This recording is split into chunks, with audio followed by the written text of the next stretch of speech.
हाँ तो एक मिनट ये पर्ची निकाल लेते हैं, ठीक है ना। हाँ अब हमारे पास अभी हाँ अब आप देखिए पहले से अंदर कोई वोट नहीं है। एक मिनट में इसको भी शो रिजल्ट को 0 कर दूं। अभी एप्पल को वोट दिया था एक हमने, तो टोटल वोट 1 हो गया। अब वापस हाँ इसको मैं वापस 0 कर देता हूँ। स्टार्ट डेमो हाँ शुरुआत करते हैं और मैं अब वोट करता हूँ। हाँ बनाना या वाटरमेलन किसी को भी। 3 विकल्प है हमारे पास। हाँ अब मैं इसमें नहीं, अगर आप एप्पल को वोट देंगे, एप्पल का वोट तो ये चोरी करने ही नहीं वाला है। ओके, हमें दूसरों को देना। हाँ आपको चोरी देखनी है तो आपको बनाना को वोट करिए या फिर वाटरमेलन को करिए। मैं बनाना को वोट करता हूँ। ठीक है तो आप देखिए आप क्या पर्ची देख रहे हैं। हाँ बनाना आ गई। बनाना आ गई। तो आप वोटर ने बनाना की पर्ची देखी, वोटर यहाँ से चला गया। अब अगला वोटर आया, आप हैं दूसरे वोटर। मान लीजिए मैं फिर बनाना को करता हूँ। ठीक। मैंने बनाना को वोट किया।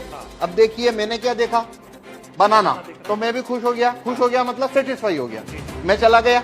अब मान लीजिए आप आए, आप फिर से बनाना को वोट करिए, मान लीजिए। मैं फिर से बनाना को वोट कर देता अब देखिए आप क्या देख रहे हैं यहाँ पे, हूँ। बनाना देख पा रहा हूँ। बनाना देख रहे हैं, तो आप सेटिस्फाई हो गए, आप भी चले गए। तो हमने 3 वोट कर दिए, ये बनाना बनाना बनाना। एक वोट और कर लेते हैं। ये मान लीजिए मैं अब वापस बनाना को वोट कर रहा हूँ, ठीक। तो ये मैंने बनाना को वोट किया, फिर मैंने देखा सिंबल बनाना, ठीक है। 4 वोट किए हैं। 4 वोट किए हैं, चारों बनाना को। चारों बनाना को। तो अंदर से एप्पल का अब पहले इलेक्ट्रॉनिक वोट देखते हैं। देखिए आइए, तो ये शो रिजल्ट कर रहा हूं अब मैं, ये शो रिजल्ट। तो टोटल वोट कितना हुआ है, 4 वोट हुए हमारे। अब एप्पल को कितना मिला, 3 मिला हुआ है। कौन जीता यहाँ। एप्पल। क्या आपने एप्पल को वोट दिया, नहीं दिया। मैंने भी नहीं दिया। हाँ। सभी ने तो बनाना को दिया था, सभी ने बनाना को दिया। लेकिन यहाँ पे तो एप्पल जीत गया है हाँ। और बनाना को तो एक ही वोट मिला है। हाँ। तो अब हम देखते हैं इलेक्ट्रॉनिक वोट को कागज के वोट से मैच करते हैं, क्योंकि काउंटिंग के दिन भी ऐसा होता है, ठीक है। हाँ। तो देखिए अब हम कागज का वोट देखते हैं। ये देखिए, ये कागज का वोट, कितना कागज का वोट है, 4 है। Total vote 4। अब देखिए यहाँ पे टोटल वोट कितना है, नहीं टोटल वोट कितना है, और यहाँ टोटल वोट कितना है कागज का।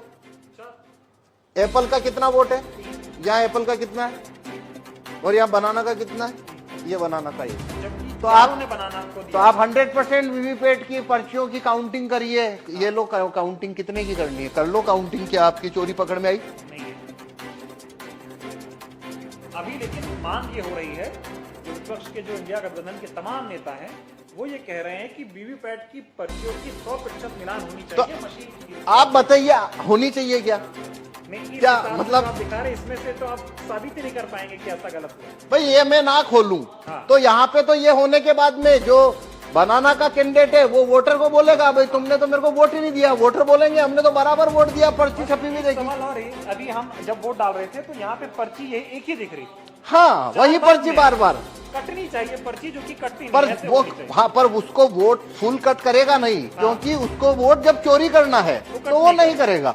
हाँ, क्योंकि वो फिर पर्ची वहीं दिखती रहती है। हाँ हाँ हाँ ये सारा खेल है। हाँ ये सारा खेल है। और ये इसको जिस सीट के ऊपर आपको वोट जितना चोरी करना है वैसा उसमें कमांड आप भेज दीजिए तो वैसा होना शुरू हो जाएगा। कुल मिलाकर ये साबित होता है कि ईवीएम को आसानी से हैक किया जा सकता है। आसानी से इसमें वोट चोरी हो सकते हैं और वो कभी पकड़ में नहीं आएंगे, क्योंकि यदि मैं ये खोल के ना दिखाऊं तो आप कभी नहीं, ये साबित नहीं हो सकता कि वोट चोरी हुआ है। चुनाव आयोग खोलने देगा नहीं आपको। तो नहीं, चुनाव आयोग तो छूने ना देता। हाँ। वो कहता है वो जब लास्ट में काउंटिंग होती है तभी वो 5 हर विधानसभा में 5 वीवीपैट खोली जाती है। ठीक है, अभी ये बताइए कि 2024 का चुनाव, जिसे कहा जा रहा है कि लोकतंत्र और संविधान को बचाने का चुनाव हो रहा है, तमाम लोग ऐसा कह रहे हैं अब की बार अगर बीजेपी को नहीं हराया, अब की बार सत्ता परिवर्तन नहीं हुआ तो बीजेपी ऐसी पार्टी है जो देश में चुनाव ही नहीं जीतेगी। इस तरह के सवाल खड़े हो रहे हैं। इस वक्त में ऐसे हालात में अगर ईवीएम से चुनाव हो रहा है तो कितना बड़ा खतरा आप देखते हैं। देखिए ये भारत में अभी सारी 545 लोकसभा सीट के ऊपर जो चुनाव होने वाले हैं वो वीवीपैट से होने वाले हैं। सभी में कांच है, वो काला है, सभी में लाइट की अवधि 7 सेकंड है। तो मतलब ये अभी जो चुनाव है वो ईवीएम से चुनाव कराना उसका कोई मतलब ही नहीं बनता, कोई भी मतलब नहीं बनता। जितना धांधली करना है उतना हो सकता है, 5 सीट करो चाहे 50 सीट करो चाहे 100 सीट धांधली करो, और वो कभी पकड़ में नहीं आएगा। इसीलिए हम ये भाई आपने अगर मैं ना गेट खोलूं आपको पकड़ में आ रहा है, नहीं आ रहा, किसी को आ नहीं सकता। मतलब सारा खेल इसी काले शीशे का है, ये हाँ लगा हुआ है। हाँ, तो इसलिए हम कह रहे हैं कि देखिए भारत के अंदर सिटीजन के पास कोई ज्यादा राइट तो है नहीं। वोट वापसी के कानून, राइट टू रिकॉल भारत के लोगों के पास नहीं है, जूरी में आने की पावर नहीं है, और रेफरेंडम पावर, भारत में रेफरेंडम का पावर नहीं है। एक ही सिर्फ सिटीजन के हाथ में केवल एक ही लाठी है मताधिकार। और वो है वोट देने का कानून, बस इतना सही तो है। न तो वोट वापस लेने का कानून है, न जुरी में आने का कानून है, ये सब तो है नहीं। अब वो एक ही तो कानून है जो सिटीजन की तरफ है, और उसको भी ईवीएम ने उसको भी मतलब डाउटफुल कर दिया। तो देखिए ये एक अलग बात है, वो तो एक लेबल होता है, लोकतंत्र खतरे में है। भाई यहाँ वोटिंग खतरे में साफ दिख रही है। अब अगर लोकतंत्र जो भी होता है क्या होता है, वो एक अलग बहस है कि आप लोकतंत्र किसे कहते हो। पर यहाँ भारत में जो भी है, रूलिंग क्लास के पास सब कुछ है, वोटर के पास तो वोटिंग है, और ये वोटिंग जो है वो पूरी तरह से संदेह के घेरे में आ जाती है। तो पूरा लोकतंत्र ही जैसे आपको वो संदेह के घेरे में आ जाता है।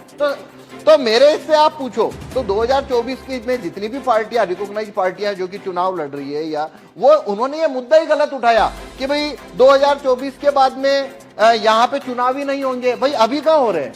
आपने मुद्दा इसको बनाना था कि काला कांच जब तक है, हो रहा है, बस बटन दब रही है, नहीं तो वो अभी भी तो नहीं हो रहा है। भाई देखिए एक बात समझिए, जो व्यक्ति ये कहता है कि 2024 के बाद चुनाव नहीं होंगे, तो भाई क्यों? क्योंकि बीजेपी की अगर सरकार बन गई तो भाई तुम काला कांच जब तक है तो सरकार उनकी बनेगी, वो आप मतलब तो वो तो बात वही खत्म हो गई ना। तो आप वो मुद्दा चुनाव के बाद क्यों ला रहे हो?